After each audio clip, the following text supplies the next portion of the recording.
I'm Yi Zi, and this is Yan Chen, and our advisor is Professor Liam Paninsky. And thank you for joining us today. So neuroscience research has made remarkable progress over the last decade, but our understanding of the brain is still fragmented. So to help bridge this gap, the International Brain Lab, which is an organization of 22 neuroscience labs distributed across the world, has collected brain-wide neuroactivity from over 100 animals across more than 200 brain regions. However, building a unified model of the brain is very challenging because we can't record from every single brain region simultaneously. So to fill in the missing pieces, we need a foundation model that can integrate data across multiple animals and the brain regions. And our goal is to build a universal translator for the brain, one that can generalize across multiple animals and the brain regions, map neuroactivity to behavior, and support tasks like brain region decoding and cell type classification. And inspired by self-supervised learning, we train on large unlabeled data sets to learn generalizable neural representations, which can be transferred to solve different downstream tasks. And in our recent paper accepted to NeurOps 2024, we apply mass modeling to reconstruct neuroactivity. And to learn the spatial and temporal structure of the neuroactivity, we propose a new pre-training approach called multi-task masking, which actually alternates across different masking schemes during model training. So for example, the co-smoothing masking scheme predicts individual neurons from the rest of the neural population. And the causal prediction predicts future time step from the past. And the inter-region masking predicts neurons in one region from activity in other regions, while the intra-region masking predicts neurons within the same brain region. And training with this mixture of masking schemes allows the model to adapt to different tasks and inference type. So to show that MTM is a better pre-training strategy for scaling neural foundation models, we pre-trained the transformers across 1, 10, and 34 sessions using both MTM and standard mass modeling as a baseline. And we fine-tuned them on 5 unseen sessions and evaluated them on 6 downstream tasks. So 4 of the tasks actually match our proposed masking scheme, while the other 2 involves decoding the animal's behavior from the neuroactivity. And we see that MTM keeps improving with more data while the standard mass modeling plateaus. So in addition to the MTM, we only focus on the neuroactivity. We also look at multimodal setting. So in this work, NETS, we propose a multimodal, multitask pre-training scheme. Basically, we treat the behavior and neuroactivity as a conditional probability problem.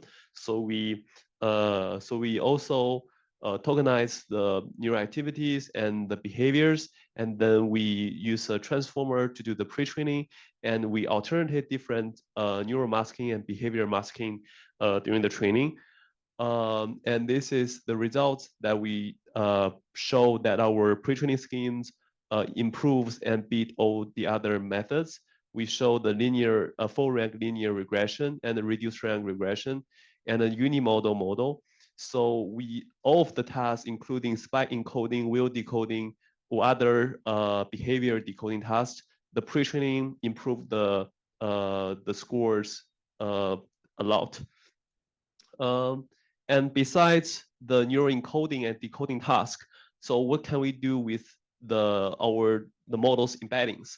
So can we use this kind of embeddings to foster or accelerate the scientific discovery? So we tested our neural embeddings output from the transformers to do a brain region classification task. So it's very clear that based on our pre-training scheme, our model can achieve very high accuracy for neuron to cluster into different brain regions.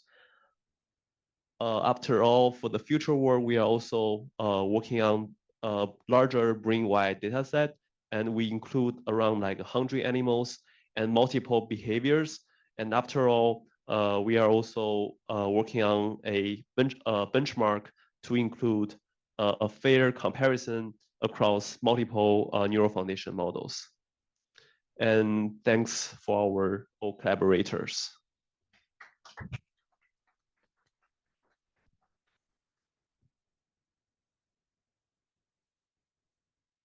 Thank you. Okay, good. Well, I think that's the good stuff. I think we don't have the question. No, question is after.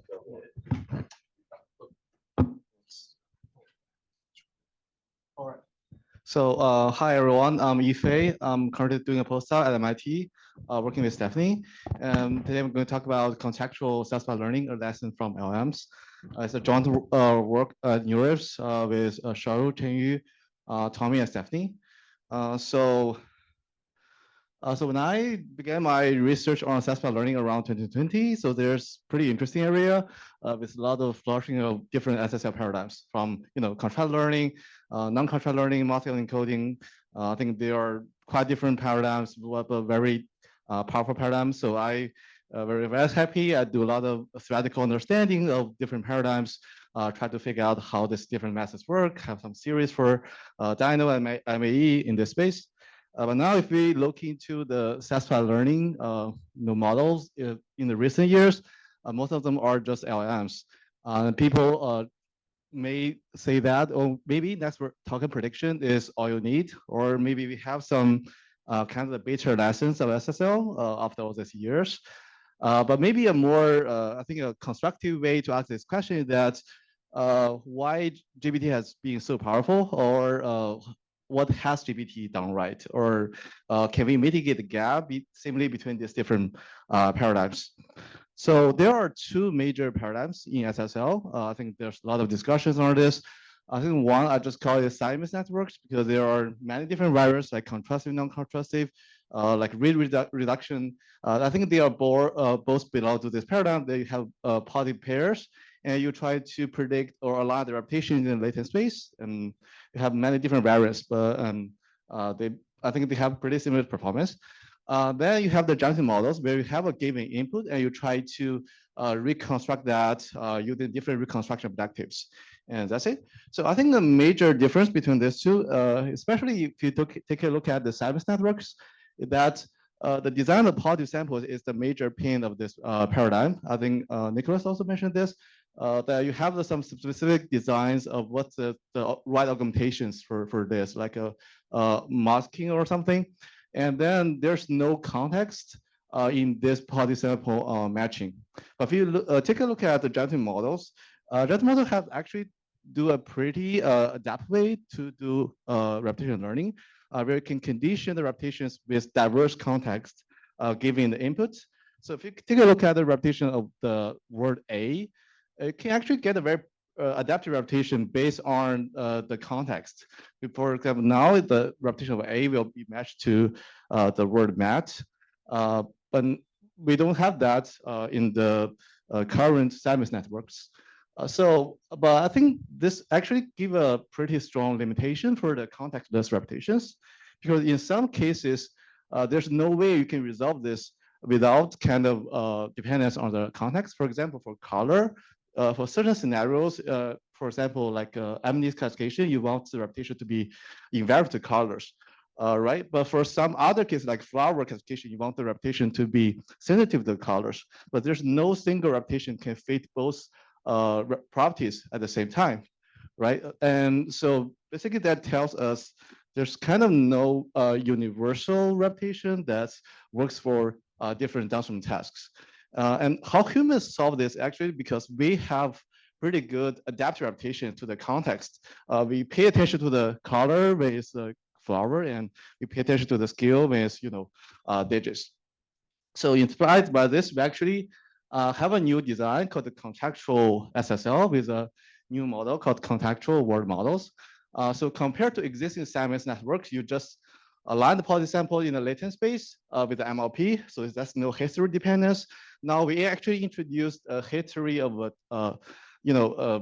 context into the into the prediction. We are still doing contract learning or all this latent prediction methods, but we are conditioning that on the context. And this context can be very diverse, can be all sorts of possible augmentations here. Like you can do rotation in the color as a specific definition of the positive samples. You can vary that with color sensitive context or color insensitive context. And by conditioning on this, your models can adapt the repetitions inductive bias to this specific context. But there are some caveats compared to standard contract learning, compared to standard regression models, because when you're doing this Simon's prediction, it will introduce extra shortcuts. For example, the models can just take the positive samples repetition as positive samples, or you can just use the common context to do the prediction. And we found that you can actually segment this shortcuts with a minimal transformer variance by just the causal mask of the models. So this is a very quick takeaway that GPT have learned some adaptive repetition to the context, and we can actually bring that capability also to assessment networks by the contextual world model. But there will also be some other shortcuts in this assessment networks that requires extra methods. Yeah, that's it. Thanks.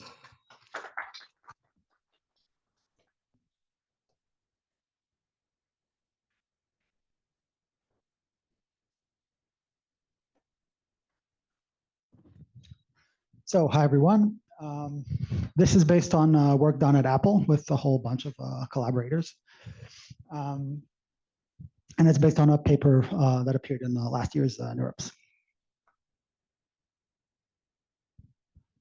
Right, so JEPAs are pretty popular these days as kind of generic visual feature extractors. And predicting in latent space. Okay, so this work was on predicting in latent space versus predicting in the input space. All right, so predicting in latent space has implicit biases. So for example, empirically, we see that it favors more semantic features. And in the previous talk, we saw that we get kind of much better understanding of intuitive physics.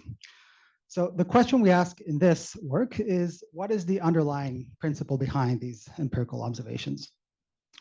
Right, so, sorry, stated differently, what is the implicit bias of predicting in latent space versus predicting in pixel space? So we're gonna compare two types of models. One is basically IJEPA-like. So we take an input, we mask a portion of it, we encode it, and then we decode or predict the missing pieces of the image.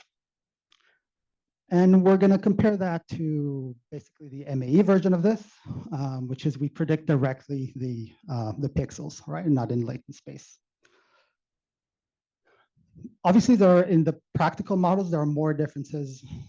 For instance, the type of masking we do, but even when we account for these differences, we still see that there's a substantial persistent gap in downstream accuracy in a variety of kind of perceptual tasks, right? So we do see that IJEPA, for example, works much better than MAE, but not only on image classification, but on other tasks like user intent predictions. All right, so can we say something qualitative about what type of features we learn when we predict in latent space? So this is a theory paper. So we look at very simple models of deep linear models. We assume the encoder is a deep linear MLP and the decoder is a shallow linear MLP. And we also assume a very simple data distribution. So here we simply predict Y from X. And there is some joint probability between Y and X. And we assume that components are kind of independent. So YI depends on XI. And this is the MAE version of the same idea. Here we predict Y directly instead of kind of the linear projection of Y. Right, so here potentially both methods can learn exactly the same representation because it's a linear model, right? There's no nonlinearity here. So what happens? We train both models on this very simple data distribution. And we see that even in this simple case, the models can in fact learn very different representations. right? So here we kind of plot the encoder response to the different input components, right? And we see that JEPA learns the components in a very different ordering than MAE. So here, for example, the component that JEPA learns first is the one that MAE learns last, and vice versa. Right, so this isn't always the case, but in a lot of cases we see that JEPA learns the kind of the same features, but in very different ordering, right? So MAE might take a long, long time to reach the same or learn the same features. So I'm not making any judgment whether these are better features, just that they learn things in opposite order. Right, so we can be a bit more precise. And in the paper, we show that MAE kind of prefers features that have high covariance between context and target. But JEPA learns features that have high predictive capabilities. So that means in the simple linear setting, just features with a high regression coefficient, right? So the difference really is in this variance in the denominator. And the second result is that JEPA suppresses low predictive features, right? So features with low regression coefficient. All right, so we think these results can actually shed light on practical models. So this is from Randall and Jan's paper that shows that perceptual features actually lie in the low subspace of kind of the PCA of the data. And we show that these features are exactly features that have high regression coefficient between context and target, yet low covariance. So that makes JEPA much more efficient in learning these, kind of honing on this subspace. Right, I'm out of time. So just to summarize, this is the paper, and we, predicting latent space has distinct implicit biases, and we kind of characterize it rigorously in this setting. Thank you.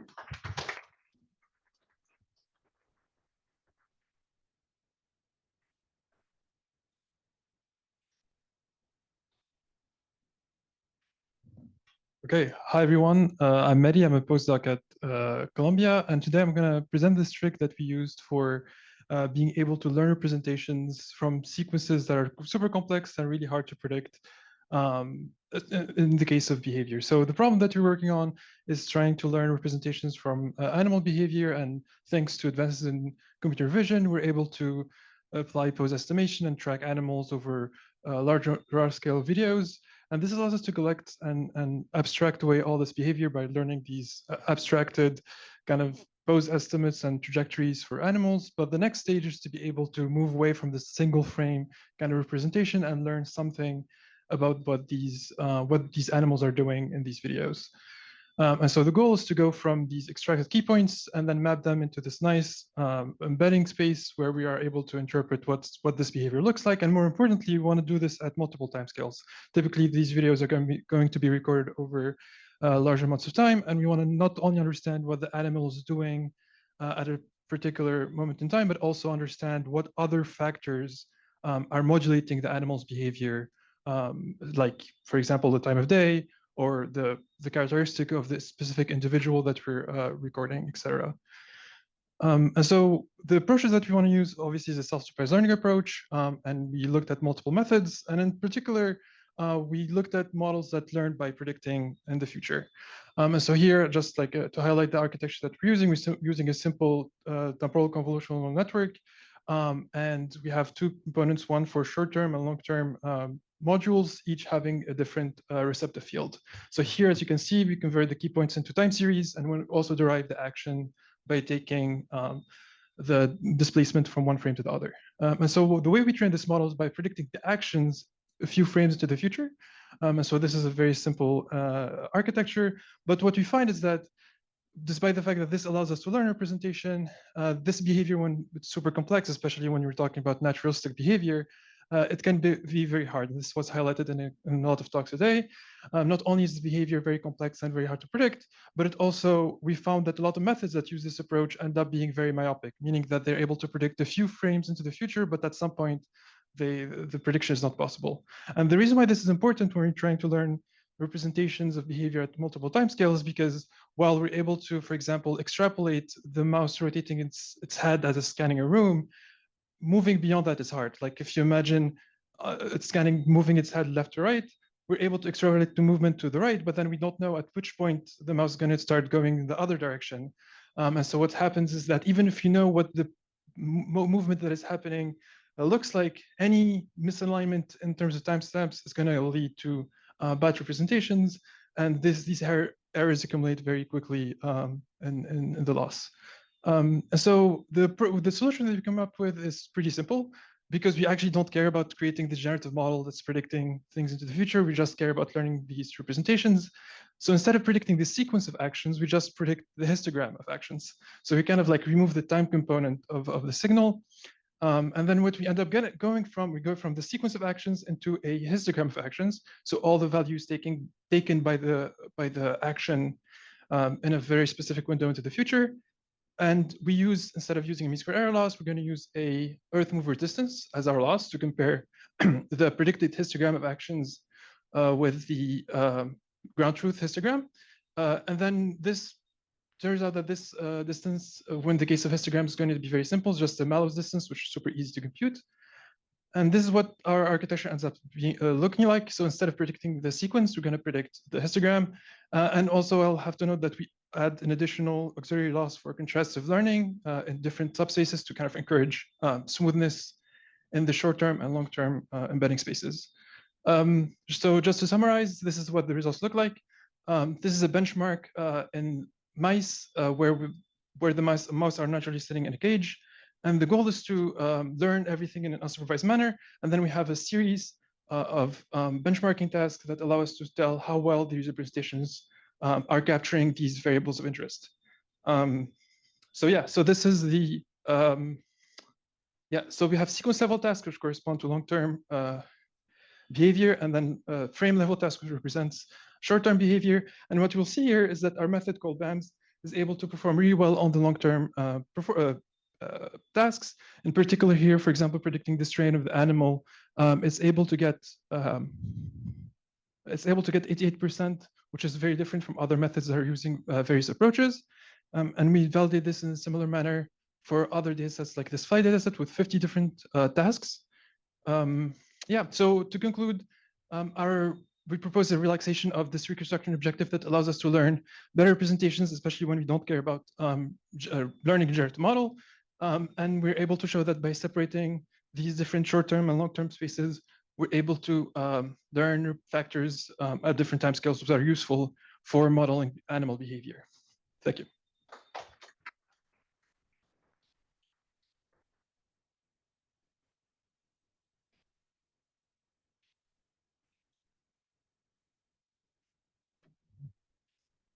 Hi, everyone. My name is Amir. I'm a postdoc at Meta, and I'm going to present a work on scaling language-free visual representation learning. This work was led by David Fan, who's a research engineer at Meta, and by Peter, who's a PhD student with Jan. There's going to be a bit of overlap with Nicolas' presentation, but I hope at least I'm going to present some new things that we did not discuss. Okay. So in computer vision, we have two main ways to learn representations. The first one is through self-supervision. And I think Jan gave a very long tutorial in his talk about how this works, so maybe I don't need to expand on this.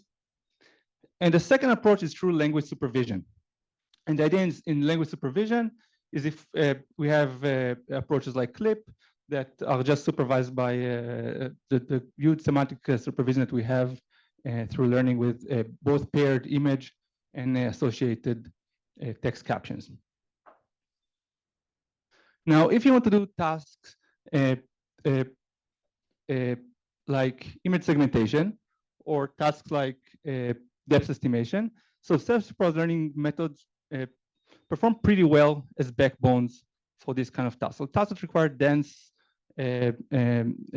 prediction, self-supervised learning methods are very good at these approaches.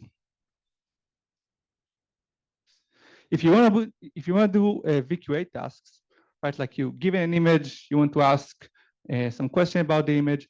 So in this kind of case, in this kind of application, language supervised approaches perform particularly well. And one of the questions we're going to ask in this work is, can we actually match the performance of this language supervised models through self-supervision? And specifically, we're going to tackle the tasks of VQA. Now, specifically, we can't really just use visual backbones directly for VQA, but we are going to plug them into the framework of instruction tuning, and hopefully, thereby, we're going to be able to test and see how the representation perform on VQA. So the only changes we're going to make into the self-supervised framework are just 3 simple changes. The first one is, instead of relying on the ImageNet data for pre-training, we're going to adapt the data set that are used right now for language supervised models. For example, the MetaClip data, which was a data set that was introduced at Meta for reproducing the work of Clip. It's a much larger web scale data. Second, we hypothesize that since we're now not using the semantic supervision from text, we're actually trying to learn directly from images, we might need to increase the capacity of our models to be able to fit into the rich visual features that we're trying to predict. And third, instead of trying to evaluate our models on the standard self-supervised learning evaluation metrics like linear probing, et cetera, instead we're going to just test them now on a visual question answering. Okay. So maybe the main result that we see in our paper is that now that you fix the larger web scale data set and you increase the capacity of the models from below 1 billion parameters into 7 billion parameters, now we see that visual models can actually match the performance of language supervised models on VQA. By the way, this trend is pretty consistent for all kinds of different visual self-supervised learning models. It's not just for Dino V2, which we're using here. We see this kind of increase for many kinds of self-supervised learning models, including Moco V3 and even MAE. Okay. Just taking a deep dive into this result, if we're trying to scale the models into larger parameter regime, what we're seeing, the phenomenon we're seeing is quite interesting. When we increase the parameters of language supervised models, the performance kind of plateaus. But when we increase the number of parameters of vision-based models, the performance actually improves, and trajectory, I think, is kind of promising as well. Specifically, the largest improvement that we see is actually in OCR. So OCR, the task that is very, there's very deep supervision for it if you use the text supervised models, but for visual models, it's not, there's no redirect supervision, but if we increase the capacity, these models actually start to perform much better. And on vision-centric tasks, like for example, counting or relational or spatial reasoning, now we see that the gap between the language supervised and the visual SSL models further improves and opens. So just to summarize, so I think now we can say that visual SSL models become competitive on VQA with very promising trends into the future. And I think we can only wonder what's going to happen when we can take it to the next level with larger and larger, increasingly larger models. And I'll just mention these models perform better, but it's still not entirely closing the gap from language-based models. And maybe the most recent state-of-the-art language-based model is SIGLIP2 still performs a bit better. If you have some new submission and you need a good backbone, so here's the chance to use this model. And with this, thank you.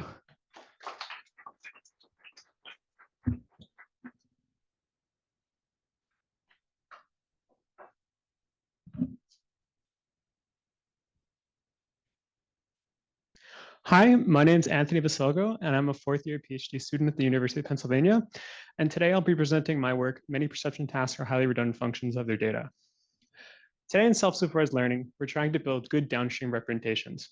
We have two common techniques which we use to do this. Contrastive learning, where we attempt to build invariance with respect to a set of augmentations.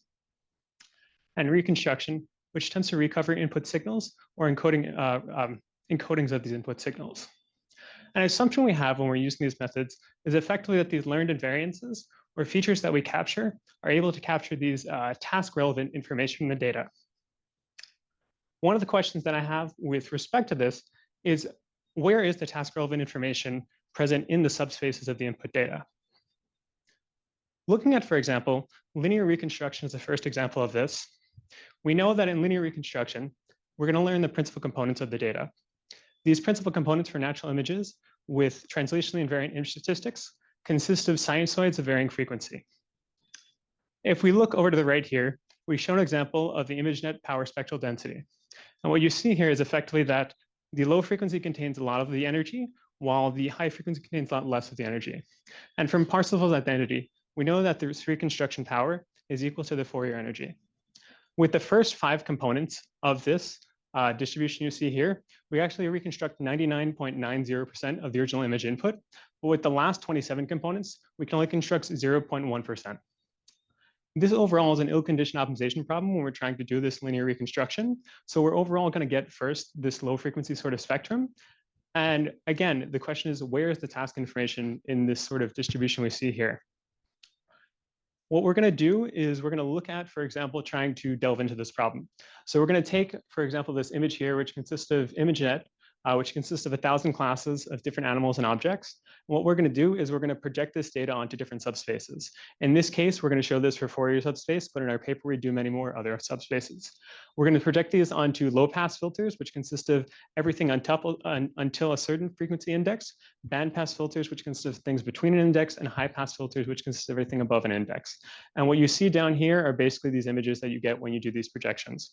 We're going to train a neural network on these bandpass projected images, and we're going to see how well you perform on a downstream visual task when you do that.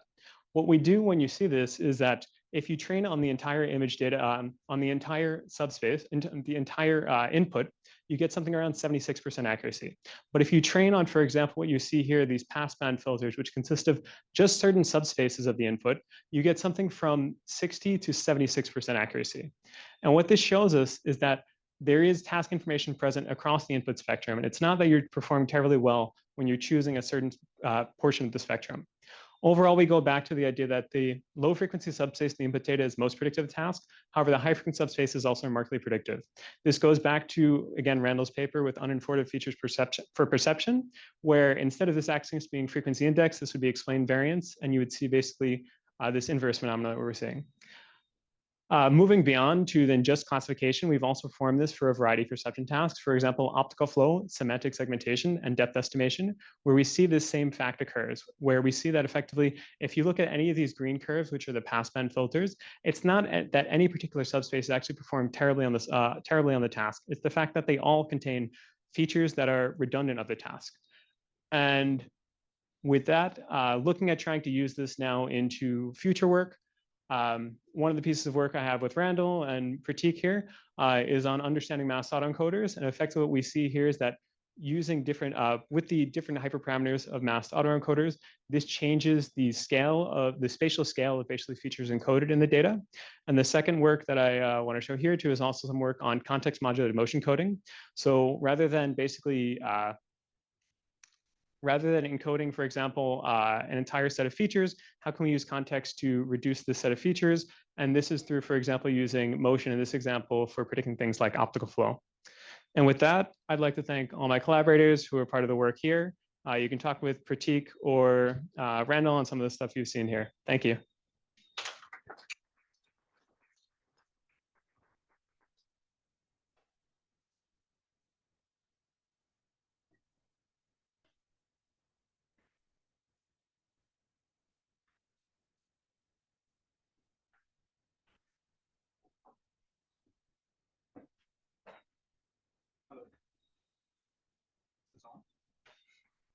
Hello. Yeah. Okay. Hi, everyone. My name is Deep Chakraborty. I'm a PhD student at UMass Amherst. My advisor is Eric Leonard Miller, who will be giving a talk later today. And this is work that I did with my wonderful collaborators, Tim Rudner and Jan Lequin. So time and time again, influential papers like these have shown us what SSL embeddings should look like. And one hypothesis is that good SSL embeddings should be uniformly distributed in the representation space. And this is because by covering the representation space effectively, we are preserving the most amount of information about the inputs.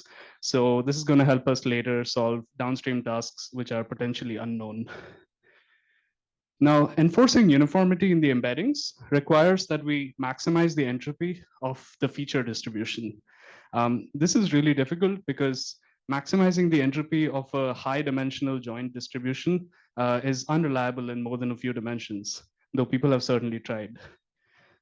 So we ask ourselves, can we just look at 1 or 2 dimensions at a time and still make progress towards the goal of uniformly distributed embeddings? So let's look at 1 dimension of the embedding at a time. These are the marginals of the embeddings. And we can maximize these marginal entropies pretty effectively using a sample-based estimator, like the M spacings estimator that we used here. This way we can get perfect uniformity in the marginals, but when you look at a pair of dimensions, they might still be correlated. No problem. Let's just remove those correlations. We have pretty good ways of doing that. This was already proposed in VicReg, Barlow twins, all these papers. So let's remove those correlations. But then we have another problem. We can still end up with degenerate distributions like this X distribution, where you have maximum entropy marginals, but and no correlation because the positive and the negative part is canceling out.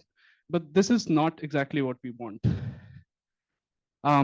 To have to have a maximum entropy distribution over all features, what we need is a uniform distribution over the feature pairs, so that the pairs of any pair of features is not just decorrelated, but also independent.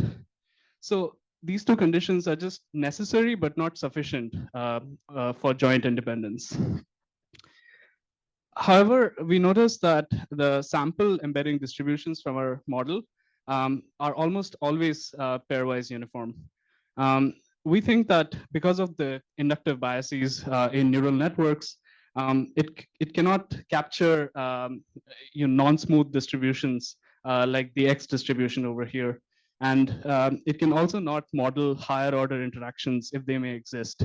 So our hypothesis is that it may not be necessary to include constraints that explicitly remove higher order interactions from the loss. We call our method E2MC or E squared MC for effective entropy maximization criterion, not just because it is more effective than other entropy estimators we compared against, but because I was told that people in deep learning really like catchy acronyms, apparently. The beauty of our approach is that you can take any off-the-shelf pre-trained SSL model, just tack on our E2MC objective, and do continued pre-training for as few as 10 epochs and get improvements on a range of downstream tasks. Here are some results that you probably cannot see clearly, but our method works for a range of different types of SSL models, both contrastive and non-contrastive, as well as with embeddings that are unnormalized or normalized to be on the hypersphere. The gains are particularly impressive when you have limited amount of labels for your downstream task. And we also show that you don't need to pre-train some of the SSL methods for as long as you would typically expect. We also show in our paper that if you include other information maximization constraints like MMCR, for instance, that it doesn't help as much as our very simple objective. This is a really cool slide that I can't get into right now, so please ask me about it during the coffee break. Finally, the key takeaway is that if you don't know what your downstream task is going to be, or you have limited label data, or you have limited compute like we did as academic researchers, then just train your embeddings to have maximum marginal entropies and no linear correlations, and you should hopefully do better than just keeping your fingers crossed. So thank you. Please reach out to me during the break if you have questions. And I'm also looking for collaborations and internships in the fall, so please reach out to me if you're interested. Thank you.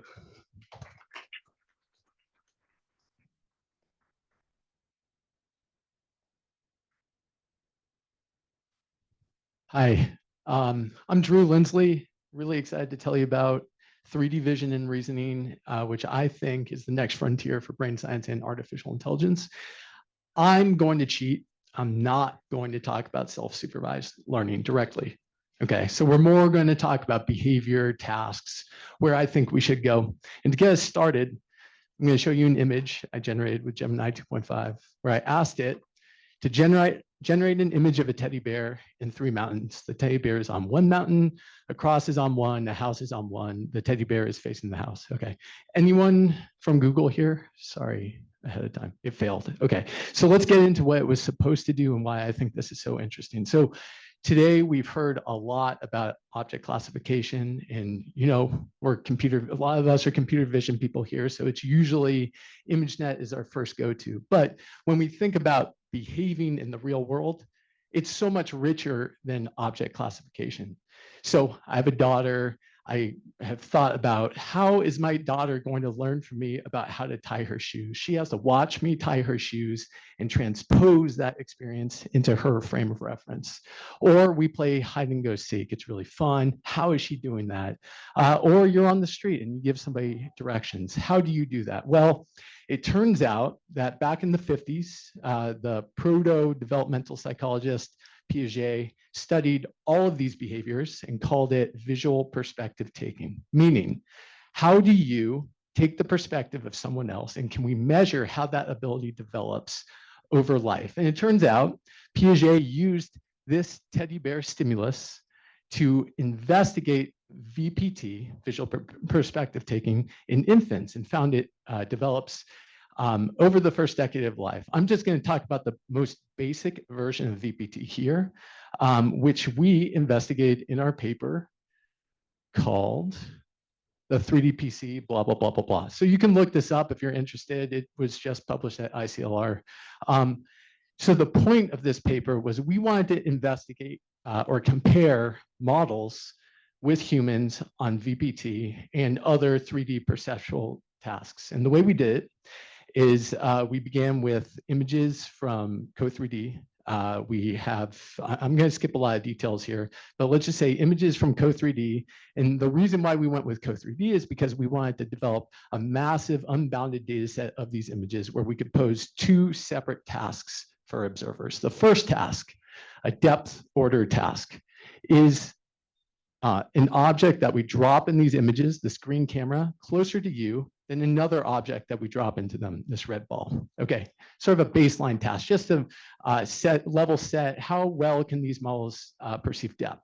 The second task, which we really care about, visual perspective taking. Can this green thing, this green camera, see the red ball? So in this case, the answer to the depth task is yes, the VPT task is no. In this case, the answer to the depth task is no, the VPT task is yes. So we developed a test set, train set, test set of these images. In the test set, the labels, actually train set 2, the labels are counterbalanced, so everything's perfectly controlled.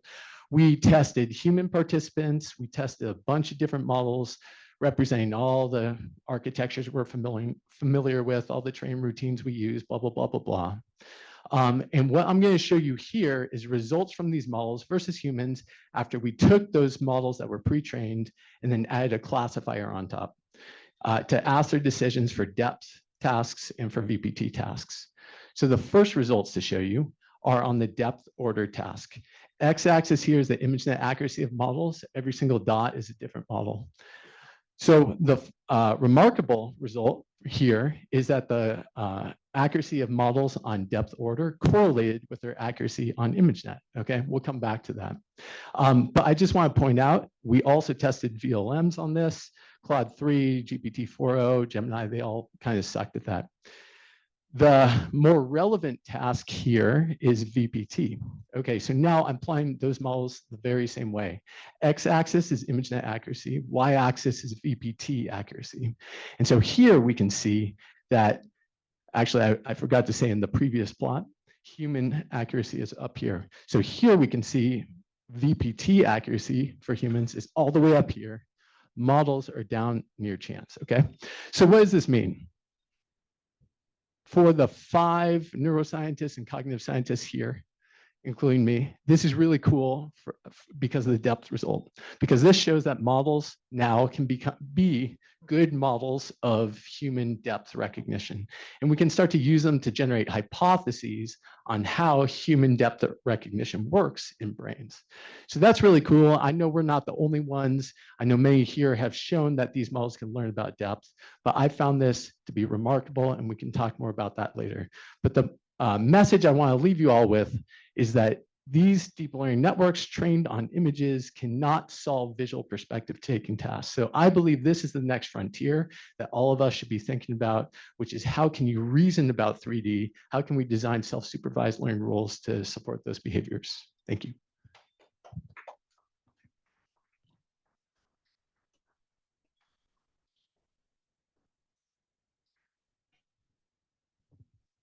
Hey everyone, my name is Mark. I'm a researcher at FAIR. I'll be talking about work led by Hugh and our very own esteemed organizer, Randall. So I'll be coming back to the age-old question to end our lightning talks, which is, which architecture should you choose? Of course, if you have data, the answer is probably the first one, but if not, we have a big choice to make about which approach we can take. And for me, this is like a deeper question about how we should design deep learning systems in terms of how learning objective interacts with data. So that's what we'll be looking at today from a theoretical perspective. So for our setting today, we'll be looking at some data. There's noise in all the data that we train on and that we interact with every day, whether it's perspective, noise from the camera we use, et cetera. So we'll model that, at least in this simplified setting, just using Gaussian noise, but I'll talk about empirical evidence that extends this. And there's one more parameter that we'll think about, which is the alignment between the strength of the noise that's inherent in our data and the data augmentation we use in training. So if we train with Gaussian noise, of course, they line up well. If not, then they don't line up well.